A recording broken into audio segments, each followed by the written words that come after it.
Good morning students. Class 7th Hindi medium पाठ 2 subject computer. Word में mail merge करना एवं टेबल बनाना। क दिया गया है, सही विकल्प पर सही का चिन्ह लगाइए। पहला देखिए, एक शब्द संसाधन दस्तावेज है जिसमें निश्चित पाठ, आउटपुट, दस्तावेज और चर शामिल है। पहला ऑप्शन दिया गया है आपको टेम्पलेट, दूसरा दिया गया है कंपनी, तीसरा दिया गया है दोनों और चौथा दिया गया है कोई नहीं। सही उत्तर होगा आपका टेम्पलेट। दूसरा दिया है एक डेटा स्रोत जिसे आप डेटा कनेक्शन का उपयोग करके कनेक्ट करते हैं। पहला ऑप्शन दिया है विजार्ड, दूसरा दिया है आउटलुक, तीसरा दिया है स्रोत और चौथा दिया है डी कोई नहीं। सही उत्तर होगा आपका विजार्ड। तीसरा दिया गया है आप डेटा के रूप में एक शब्द दस्तावेज का उपयोग कर सकते हैं। पहला ऑप्शन है विजार्ड, दूसरा है चिन्ह, तीसरा दिया है स्रोत और चौथा दिया है कोई नहीं। सही उत्तर होगा आपका स्रोत। चौथा देखिए, टेबल गणना मैनुअल रूप से पुनर्गणना किया जाना चाहिए। पहला ऑप्शन है MS वर्ड, दूसरा है MS एक्सेल, तीसरा है दोनों और चौथा है कोई नहीं।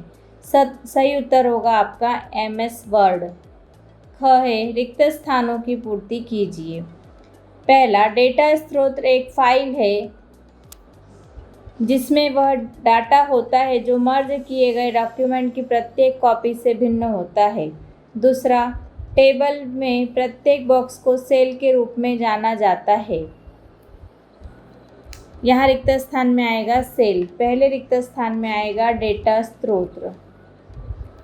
तीसरा दिया है पाठ को लंबवत या क्षैतिज रूप से प्रदर्शित करने के लिए टेक्स्ट ओरिएंटेशन बदलें।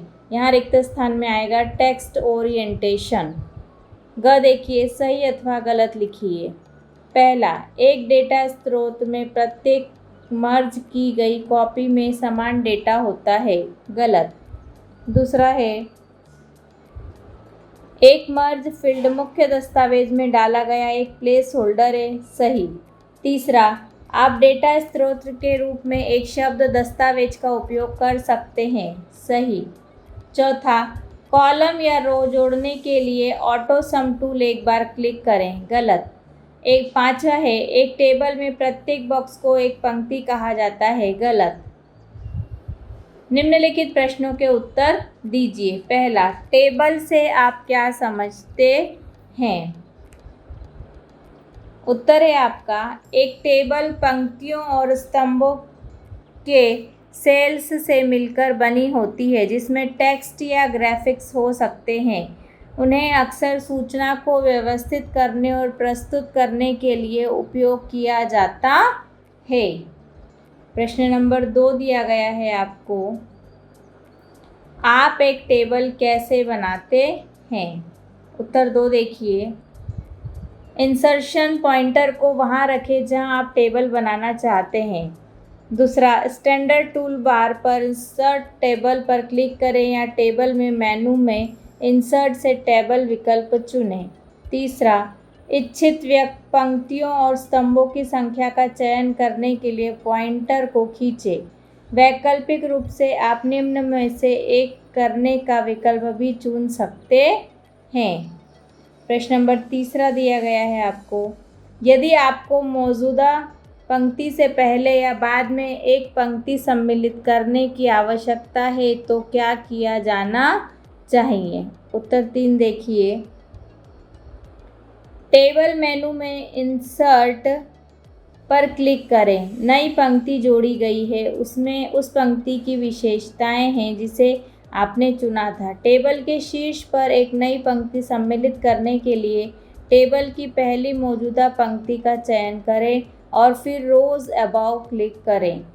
टेबल मेनू में इंसर्ट पर क्लिक करें। नई पंक्ति जोड़ी गई है, इसमें उस पंक्ति की विशेषताएं जिसे आपने चुना था। टेबल के निचले भाग में एक नई पंक्ति सम्मिलित करने के लिए टेबल की अंतिम मौजूदा पंक्ति का चयन करें और फिर रोज बिलो पर क्लिक करें। प्रश्न नंबर 4 देखिए, आप निम्नलिखित बातों से क्या समझते हैं। यहाँ आपको अलग अलग पॉइंट दिए हैं जिनको आपको डिस्क्राइब करना है, जिनके बारे में आपको बताना है। पहला दिया है कॉलम, दूसरा दिया है रो, तीसरा दिया है सेल, चौथा दिया है डेटा स्रोत, पांचवा दिया है मुख्य दस्तावेज, छठा दिया है मेर्ज फील्ड, सातवां दिया है फील्ड और आठवां दिया है इलेक्ट्रॉनिक डाक, है ना। ABCDEFGH। उत्तर देखो।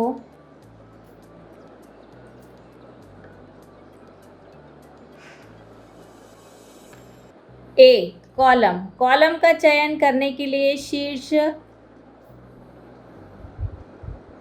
गाइडलाइन या बॉर्डर्स पर क्लिक करें और कॉलम बनाएं। बी दिया है रॉ। रॉ का चयन करने के लिए पंक्ति के बाईं ओर क्लिक करें। सी दिया है आपको सेल। एक टेबल पंक्तियों और स्तंभों के सेल्स से मिलकर बनी होती है जिनमें टेक्स्ट या ग्राफिक्स हो सकते हैं। तालिका के प्रत्येक बॉक्स को एक सेल के रूप में माना जाता है। डी दिया गया है डेटा स्रोत।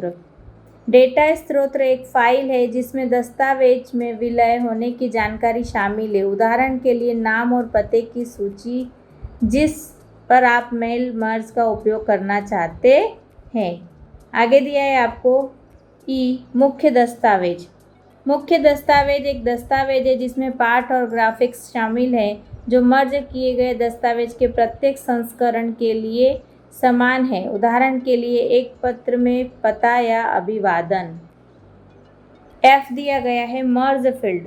मर्ज फील्ड एक प्लेस होता है जिसे आप मुख्य दस्तावेज में सम्मिलित करते हैं। जी दिया है आपको फील्ड। फील्ड का एक सेट है जो MS वर्ड को स्वचालित रूप से एक दस्तावेज में पाठ, ग्राफिक्स, पेज नंबर और अन्य सामग्री सम्मिलित करने का निर्देश देता है। आगे एच दिया गया है आपको इलेक्ट्रॉनिक डॉक। ए है इसमें इलेक्ट्रॉनिक डॉक जोड़ने के लिए आपको पहले एक इलेक्ट्रॉनिक पोस्टेज प्रोग्राम स्थापित करना होगा। बी है इलेक्ट्रॉनिक पोस्टेज पर क्लिक करें। सी है कार्यक्रम के निर्देशों के अनुसार डाक डालें। प्रश्न नंबर 5वां दिया है आपको, जब आप निम्नलिखित आदेश जारी करते हैं तो क्या होता है। ए है सेल के किनारे पर क्लिक करने से। बी है सेल, रो या कॉलम को ड्रैग करने से। सी है तालिकाओं में काम करते समय टैब कुंजी दबाने से। डी है मेल मर्ज टूलबार पर इंसर्ट एड्रेस ब्लॉक पर क्लिक करने से। ई है फील्ड पर क्लिक करने के बाद अल्टर प्लस F9 कुंजी दबाने से। देखिए उत्तर 5वां।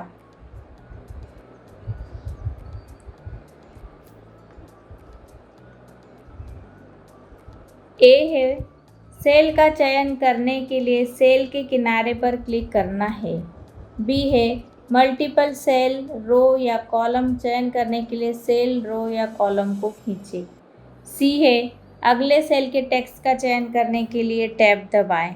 डी है address insert block dialogue box में उन एलिमेंट तत्वों का चयन करें जिन्हें आप शामिल करना चाहते हैं और जो प्रारूप आप चाहते हैं और फिर ओके पर क्लिक करें। ई दिया है आपको स्वरूपण के अन्य पहलुओं को नियंत्रित करने के लिए फील्ड कोड प्रदर्शित करने के लिए अल्टर प्लस F9 और फिर मर्ज फील्ड में स्विच जोड़ें। ALT का मतलब अल्टर की।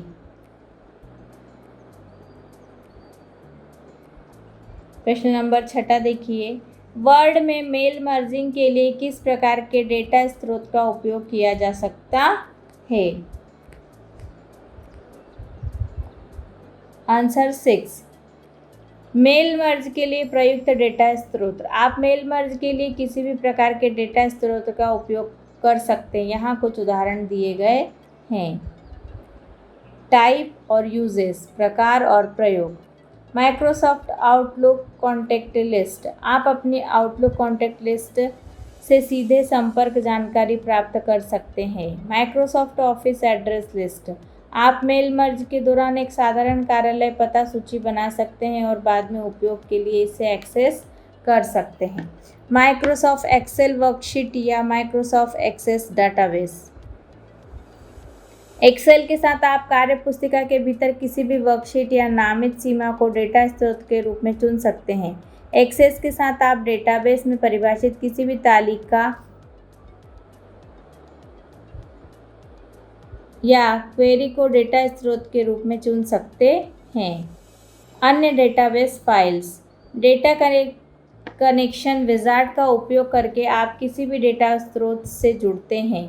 फाइलें एकल स्तरीय फाइल आधारित डेटाबेस प्रोग्राम बनाती है जिसके लिए आपने OLEDE प्रदाता या ओपन डेटाबेस कनेक्टिविटी ड्राइवर स्थापित किया है। आगे दिया है HTML फाइल। आप एक HTML फाइल का उपयोग कर सकते हैं जिसमें एक एकल तालिका है। विभिन्न प्रकार की इलेक्ट्रॉनिक एड्रेस बुक। आप निम्न प्रकार की पता पुस्तिकाओं का उपयोग कर सकते हैं। ए माइक्रोसॉफ्ट आउटलुक एड्रेस बुक 1, अ Microsoft schedule plus 7.0 contact list, व्यक्तिगत एड्रेस बुक, कोई समान पता सूचियाँ जो MAPI कॉम्पिटेबल संगत मैसेजिंग सिस्टम जैसे कि माइक्रोसॉफ्ट आउटलुक के साथ बनाई गई थी। माइक्रोसॉफ्ट वर्ड डेटा सोर्स या हीडर सोर्स।